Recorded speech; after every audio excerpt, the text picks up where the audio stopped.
Tani Vlog Channel.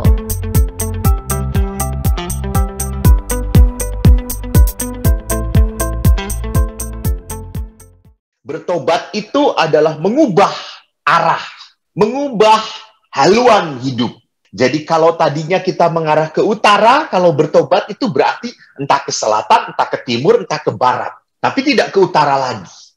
Jadi kalau bertobat itu berarti saya tidak menjadi manusia yang dulu lagi. Di sini dikenal dengan pembaharuan hidup. Jadi bukan memperbaharui diri saja, tetapi hidup saya pun berubah. Jadi kalau saya tulis di sini pembaharuan diri, seolah-olah pertobatan itu hanya berguna untuk diri saya sendiri. Tentu tidak, tentu tidak. Pertobatan itu berguna untuk orang-orang di sekitar kita. Mereka bisa merasakan auranya pertobatan, auranya perubahan hidup kita. Maka sekarang kalau kita tidak pernah mau bertobat, akhirnya apa? Menjadi orang yang hidup di masa lalu, orang yang gini-gini aja, orang yang terus kayak gini. Jadi walaupun ikut persekutuan doa, walaupun ikut KRK, walaupun ikut adorasi seperti apapun, dia tidak pernah mengalami pembaharuan, maka kerahiman Allah tidak pernah ada dalam hidup dia. Kalau orang tidak mempunyai kerahiman Allah dalam hatinya, maka orang itu akan meragukan kebaikan Allah. Kalau orang yang punya iman, dia akan mengatakan, Tuhan masih sanggup. Tidak ada penderitaan seperti apapun yang membuat aku meragukan Tuhan. Ini orang yang sudah bertobat. Ini orang yang mengakui kelemahan. Maka kalau kita lanjutkan permenungan kita, sekarang poin yang akan kita yang akan saya bawa adalah pesan Paulus. Pesan Paulus yang pertama kepada Timotius. Bab 6 ayat 11 sampai 12. Kalau Anda lihat ayat 11 sampai 21 itu adalah pesan penutup. Dan pesan Paulus menarik, dikatakan, tetapi engkau hai manusia Allah. Nah, yang bagus. Paulus itu memang selalu memperbedakan antara manusia duniawi dengan manusia roh. Manusia yang dipimpin oleh kedagingan dan manusia yang dipimpin oleh roh Allah. Maka kalau manusia Allah itu seperti apa? Hai manusia Allah, jauhilah semuanya itu. Mungkin Anda kalau tidak bisa melihat konteksnya, tidak mengerti apa semuanya itu. Oke, supaya Bapak Ibu tidak bingung melihat apa semuanya itu yang dimaksud dengan Paulus. Timotius sebelumnya, Timotius 6 ayat 9 sampai 10. Tetapi mereka yang ingin kaya terjatuh ke dalam pencobaan, ke dalam jerat, dan ke dalam berbagai-bagai nafsu yang hampa, yang mencelakakan, yang menenggelamkan manusia ke dalam keruntuhan dan kebinasaan. Karena akar segala kejahatan ialah cinta uang. Sebab oleh memburu uanglah beberapa orang telah menyimpang dari iman. Nah ini bagusnya. Menyimpang dari iman dan menyiksa dirinya dengan berbagai-bagai duka. Jadi kalau orang yang bukan manusia Allah, tadi dikatakan manusia Allah, jauhilah semuanya itu. Semuanya apa? Semua yang membuat kamu menyimpang dari iman dan membuat hidup kamu tersiksa dengan berbagai duka. Paulus jelas. Jadi jauhilah hal-hal yang membuat kamu menyimpang dari iman kamu. Nah, ini menarik Bapak Ibu. Jadi tolonglah sebagai orang beriman itu perbanyaklah mendengar firman Tuhan. Karena firman ini yang bisa menguatkan kita.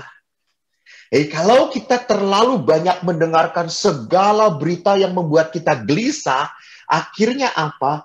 Seperti Paulus tadi katakan, menyiksa diri dengan berbagai-bagai duka. Jadi penyiksaan diri dengan berbagai-bagai duka dalam hidup kita, bukan karena duka cita itu datang, bukan. Karena kita membuka hati kita. Jadi kita tidak memilih-milih, semua dimasukkan ke dalam hidup kita. Ya ngawur, ya kacau hidup kita. Tolonglah share hal-hal yang membuat sukacita.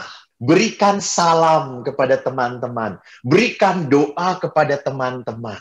Jadi ini adalah hal-hal yang apa? Yang tidak mematikan iman kita. Saya teruskan.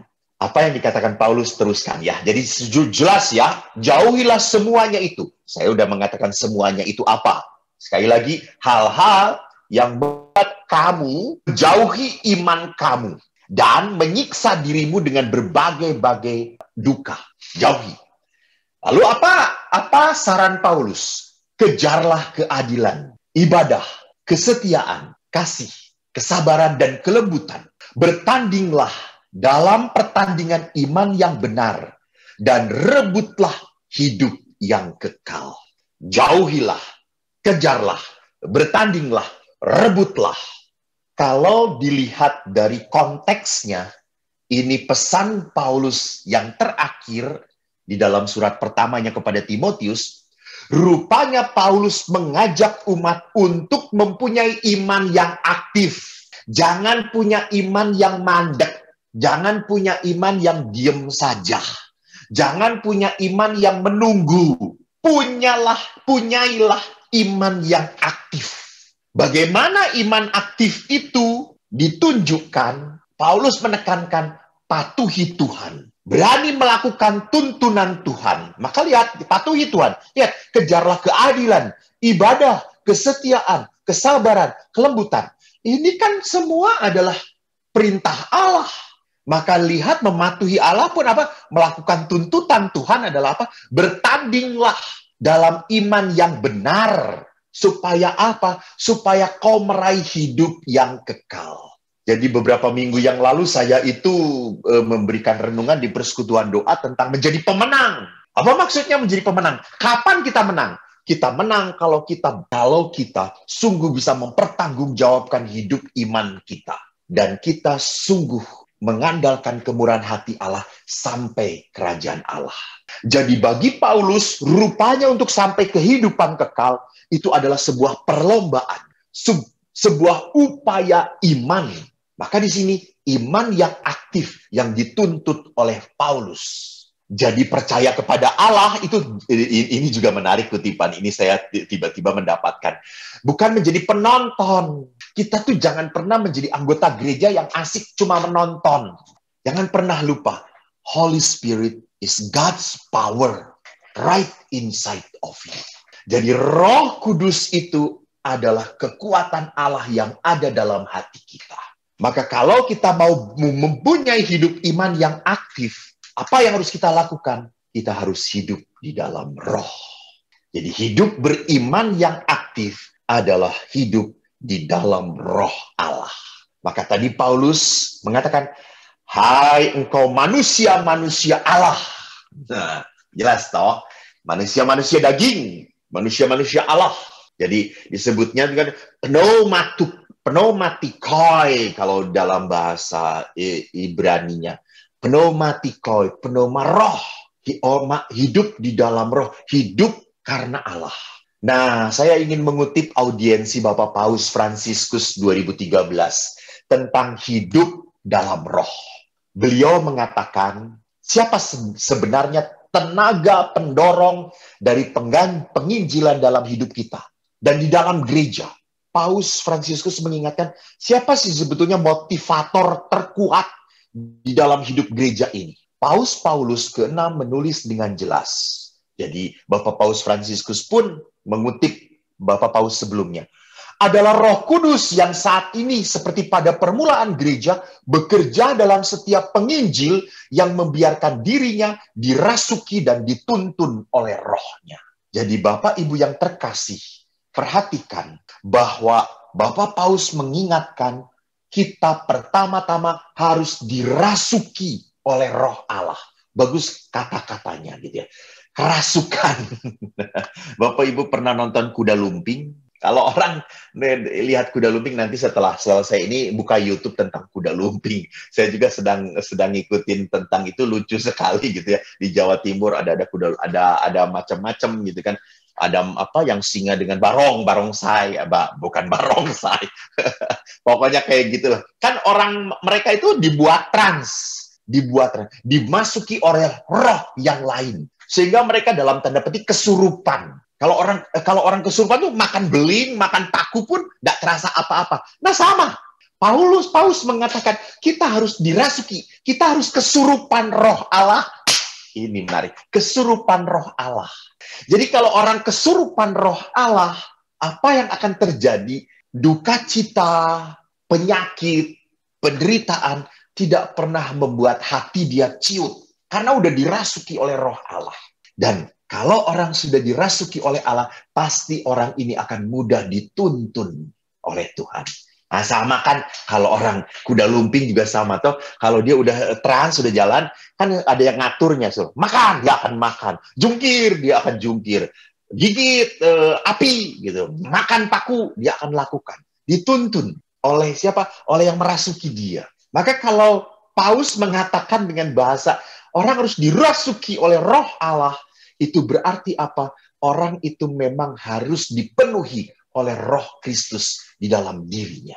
Nah, kalau kita kembali, oleh karena itu untuk menginjili penting untuk membuka diri kita sekali lagi kepada cakrawala Roh Allah.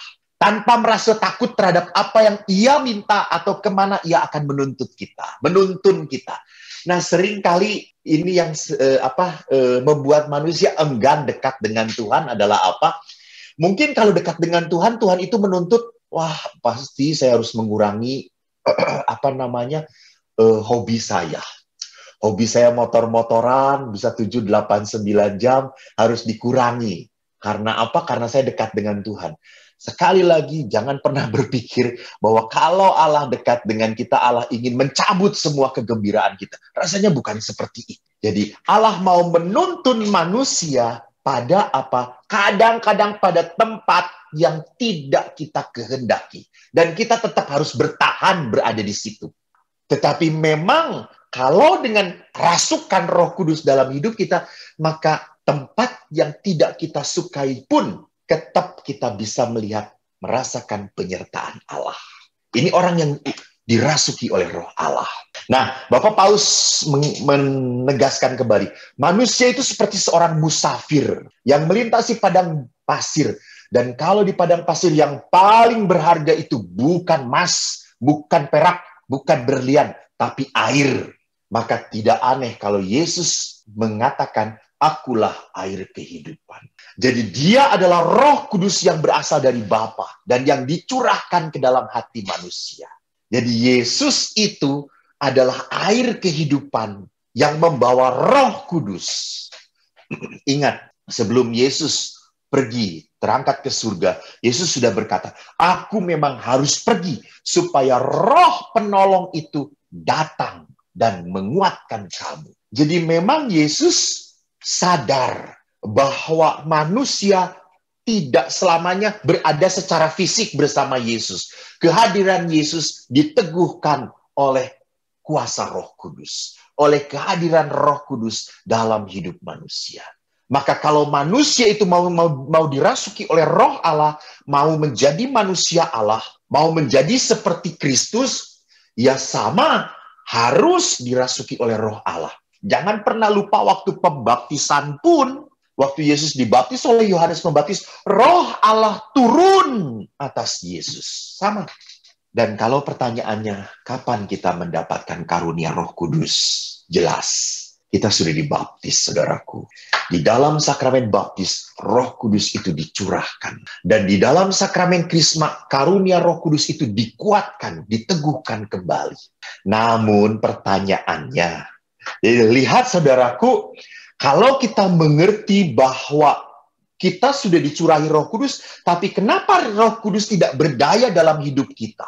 Kenapa Roh Kudus itu tidak mengatur pilihan hidup kita, pikiran kita, keinginan kita, perasaan kita? Jadi kita sendiri, jangan-jangan kehidupan kita sendiri yang membuat mati roh di dalam diri kita. Jadi roh itu tidak dipupuk, tidak disuburkan, tidak dihidupi, tidak disadari bahwa ada Roh Allah dalam hidup kita ini. Bahkan tadi saya sudah mengatakan, Paulus pun mengingatkan kepada jemaat di Roma. Mereka yang hidup menurut daging memikirkan hal-hal yang dari daging. Mereka yang hidup menurut roh memikirkan hal-hal yang dari roh. Jadi saudaraku, lihat kata yang dipakai oleh Paulus adalah memikirkan. Jadi kalau orang hidup dalam daging, pikirannya, keinginannya hanya terpusat pada daging melulu. Jadi yang menyenangkan dia itu adalah sesuatu yang membuat tubuh dia mendapat sensasi. Jadi kalau dia dapat sensasi, ngelihat yang bagus-bagus, mendengar yang indah-indah, mencicipi yang enak-enak, mengalami yang dia sukai, itu orang yang masih tergantung hidupnya di dalam daging. Jadi jangan pernah berpikir itu cuma berpikir saja, tetapi berpikir ini kan berpikir pun akan mengatur keinginan kita, bahkan akhirnya ketindakan kita. Jadi pikiran ini memicu keinginan kita. Jadi dan akhirnya tindakan, betul. Jadi kalau Paulus berkata orang yang hidup di dalam daging, maka apa yang terjadi? Dia hanya memikirkan sensasi-sensasi kedagingan. Sedangkan orang yang hidup di dalam, yang dirasuki, bahasa Paus Fransiskus, yang dirasuki oleh Roh Allah, memikirkan hal-hal yang dari Roh. Dan akhirnya Paulus memperlihatkan apa sih hal-hal yang dari Roh? Keinginan daging adalah maut. Keinginan Roh adalah hidup dan damai sejahtera. Menarik Bapak Ibu. Kata pertama yang dikatakan oleh Paulus adalah keinginan Roh adalah hidup. Jadi betapa berharganya hidup itu bagi Paulus. Semua apa yang kita punya tak akan pernah berharga kalau kita mati. Semua apa yang kita miliki baru kita bisa syukuri kalau kita hidup. Maka keinginan Roh adalah apa? Hidup yang seperti apa? Kualitasnya kayak gimana? Dan maka digabungkan hidup dan damai sejahtera. Nah, sekarang kita melihat bagaimana kalau orang yang dirasuki oleh Roh Allah, jelas sekali Nabi Yesaya mengatakan karunia-karunia Roh Kudus. Jadi orang yang dirasuki oleh Roh Allah pasti mendapatkan karunia, membuahkan karunia. Roh Tuhan akan ada padanya. Roh hikmat dan pengertian, roh nasihat dan keperkasaan, roh pengenalan akan Tuhan, dan takut akan Allah. Kesenangannya ialah takut akan Tuhan. Antoni Vlog Channel.